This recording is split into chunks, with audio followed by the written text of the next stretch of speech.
네, 주안의 만나 3월 19일 금요일 묵상을 함께 나오도록 하겠습니다. 오늘 말씀은 누가복음 19장 28절에서 48절 말씀으로요.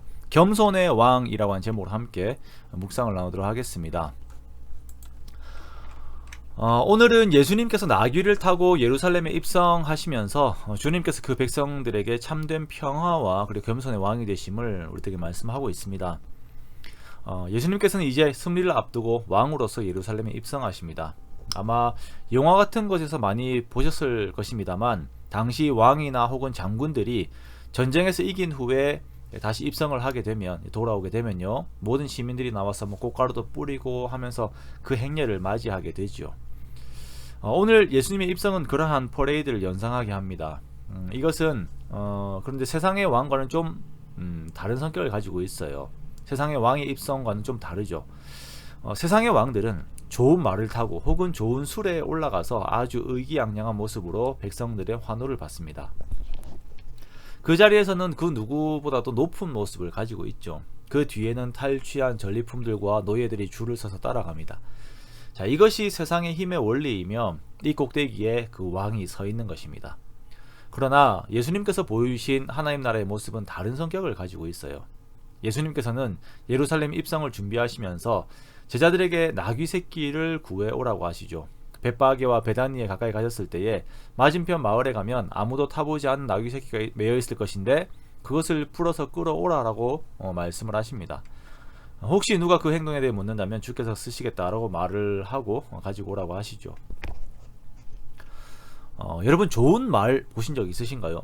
제가 키르기스탄에 선교를 갔을 때에 거기에서 말을 타는 체험을 한 적이 있었거든요. 그때 찍은 사진이 있는데 막 제 덩치에 비해서 말이 너무 작아가지고 막 사람들이 말이 불쌍하다 막 그랬던 적이 있습니다. 제주도 조랑말 같은 것들 막 타고 다녔어요. 그런데 그때 그 마을에 한 2장 정도 되시는 분이 말을 타고 오셨는데, 검정색 말을 타고 왔는데 말이 엄청나게 크고 윤기가 나고 너무나도 멋있는 거예요. 다리에는 막 핏줄이 서 있는 게 딱 그냥 봐도 이건 정말 좋은 말이구나 라고 하는 걸 알겠더라고요. 그 말을 보다가 제 앞에 있는 말을 보니까 타고 다니는 말이 너무나도 초라해 보이고 저도 초라해 보였습니다. 그런데 예수님께서 그분의 나라에 입성하시면서 아주 작은 어린 나귀 새끼를 타고 들어가세요. 나귀를 타셨다라고 하는 것은 철저하게 낮아짐과 자기 부인을 의미합니다. 하나님 나라에서의 최고의 가치를 추구하는 왕으로서 자신의 의지대로 모든 것을 이루는 세상의 왕이 아닌 하나님의 말씀 앞에서 자신을 낮추어 순종함의 삶을 살아가는 그러한 왕의 모습을 보여주는 것입니다. 그리고 이후에 십자가의 길에서도 자신을 부인하고 순종하되 끝까지 순종하는 모습을 우리들에게 보여주셨습니다. 약한 모습으로 하나님의 말씀의 뒤를 따를 때에, 나의 약함으로 주의 말씀이 이루어지게 하였을 때에 그곳에서 하나님의 승리가 드러나고 그곳에서 하나님의 강함이 드러나게 됩니다.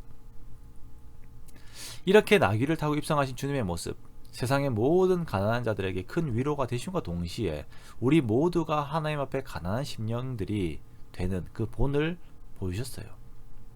내가 강할 때 나의 능력과 나의 힘으로 하나님의 뜻이 이루어지는 것이 아니라 내가 겸손할 때에 그것으로 주의 뜻을 이루시는 것이 하나님 나라의 원리입니다. 그러나 우리들은 계속해서 내가 백마를 타고 싶어 하죠.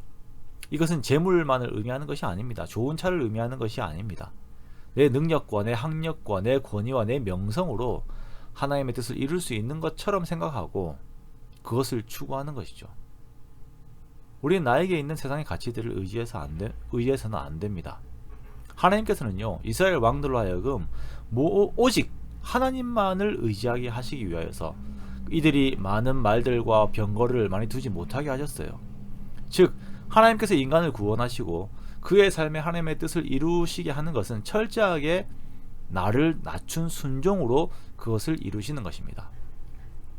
그렇다고 이것이 세상의 의무를 하지 않고 세상의 가치들을 다 버리고 무소유의 삶을 살라는 것이 아닙니다. 그것들을 관리하되 의지하지 않는 삶을 우리가 사는 것입니다.